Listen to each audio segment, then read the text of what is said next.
Thank you, everyone. It's an honor to address you, even if remotely. I promise I'm wearing pants. Thank you, Governor Roberts, and thank you, Laurel, for presenting me with the Governor Barbara Roberts Young Democrat Award. I'm humbled to be in good company with our past awardees, as well as with Austin Scarl, who's receiving this award tonight. I've learned that politics is about forging and nurturing relationships. This can be comforting or horrifying, or both, depending on whether you're introverted or extroverted, and depending on which side of the bed you woke up on a given morning. But for organizers of every stripe, the devil is in the follow-up. The people who took the time to recruit, mentor me, and then support the causes I represent are busy people, and it would have been easy and understandable for any of them to have just forgotten to make that call, or canceled that coffee, or spent more time with people they knew better than me. But they didn't, and I appreciate that. I'd like to extend my deepest thanks to people who inspired me and guided me. Cesario Duran and Valdemar Velasquez of the Farm Labor Organizing Committee, Ames Kessler, Nikki Fisher, Iris Hodge, Akuya Asaria Konadu, Eddie Morales, Laurel Robbins, Casey Hansen, Michelle Risher, Henry Exergian, and many others. I promise I will pay it forward. As Democrats, compassion drives our activism, shapes the relationships we form, and influences the way we communicate with the world. It's what drew me into the party. It's what makes me proud to be a Democrat. We should be proud of our deep-seated empathetic spirit. We should also recognize that while it's always been with us, it must never be taken for granted. And it is with this spirit in mind that I'd like to talk to you tonight about the difference between performative and practical reform. So I came to politics when I was pretty young. I was that 11-year-old kid who leafed through old political books I dug out of my parents' bookshelves and listened to too much NPR and then started going to vigils instead of parties.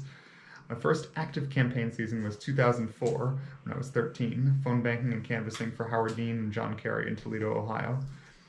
I was fortunate to grow up in a family that always followed politics and cared about progressive causes. And one day, when I asked my folks what people like me who couldn't vote could do to oppose injustice in the government, they said something about, see if they'll put you to work at a campaign office. And I ran with it. I don't remember the name of the guy who onboarded me, but I'd like to thank him too. I started with data entry and moved on to phone banking and canvassing. But whoever it was didn't spend a whole lot of time telling me about how much the young voices meant to the party and how we'd all been marginalized and how we were all the future. Instead, he just said, "Hey, I'm glad to see you." He pulled up a chair and sat me down at a desk, and then he taught me how to help, and then he let me get to work. And along the way, he answered my questions as I asked them. I share this anecdote because it involves none of the generational angst I sometimes hear when Democrats and other political or progressive organizations try to get young people involved. Putting it bluntly, a lot of us would do well to spend less time on introspection and more time on asking questions.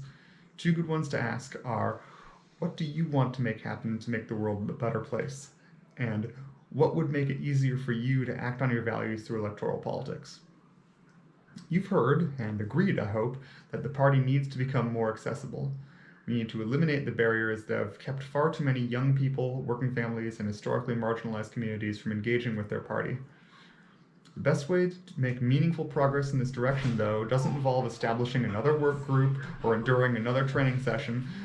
The changes we need to make are practical, not ideological. This makes them no less meaningful.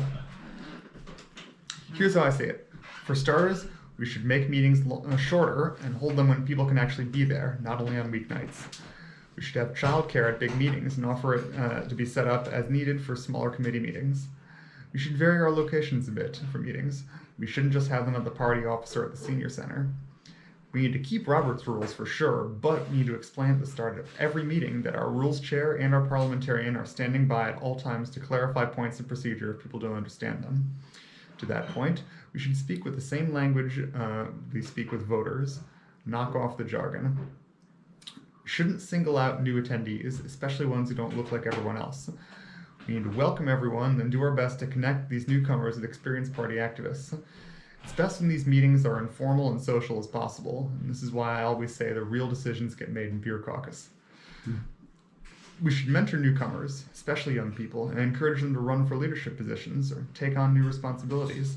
Don't tokenize people. I don't want to make them feel self-conscious, but just make them feel needed, appreciated, and vital to the cause. Finally, I recommend that you all get to know the young people who are working on campaigns and offer to help them out. As experienced volunteers and activists, you're signing up with the right opportunity can make the real difference between victory and defeat, especially if you sign up early, and especially if you don't require much follow-up.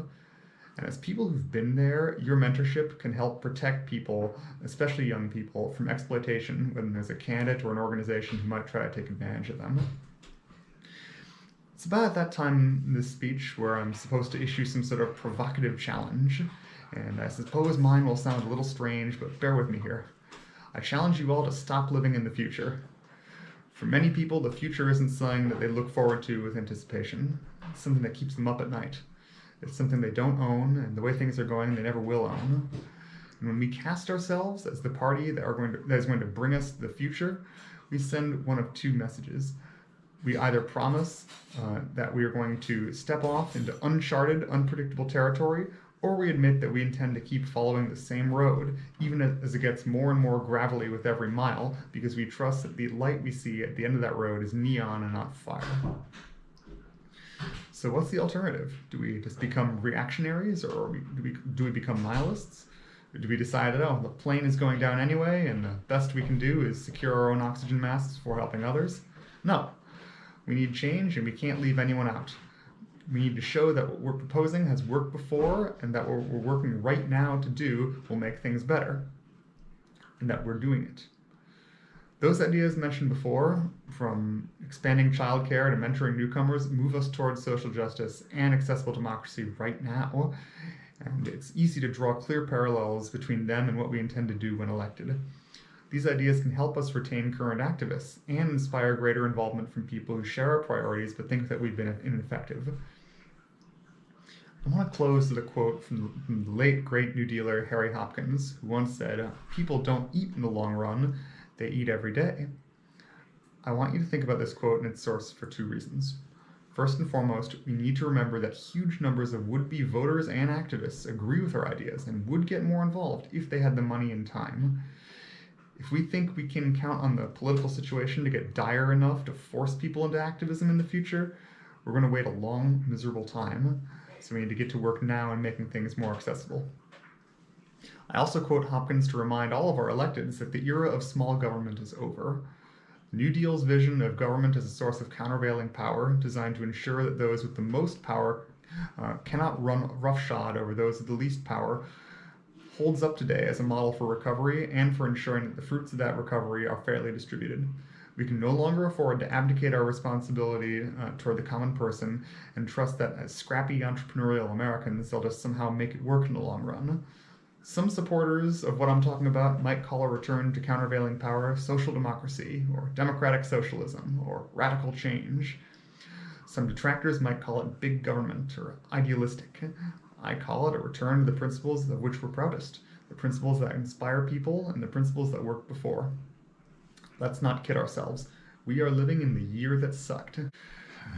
We don't always have to agree on very much beside the need for change, but if we start to roll out the tactics I outlined earlier tonight, we can accomplish the goals that progressives and political revolutionaries believe in as living our values, and we can satisfy moderates' desire to build a big tent and fill it with enthusiastic people. Thank you so much for taking the time to hear me out. It's not the money that gets people involved in politics, and it sure as hell isn't the hours. It's working with people like you to bring about what we believe in, and that's what makes it all worth it. Let's win this thing.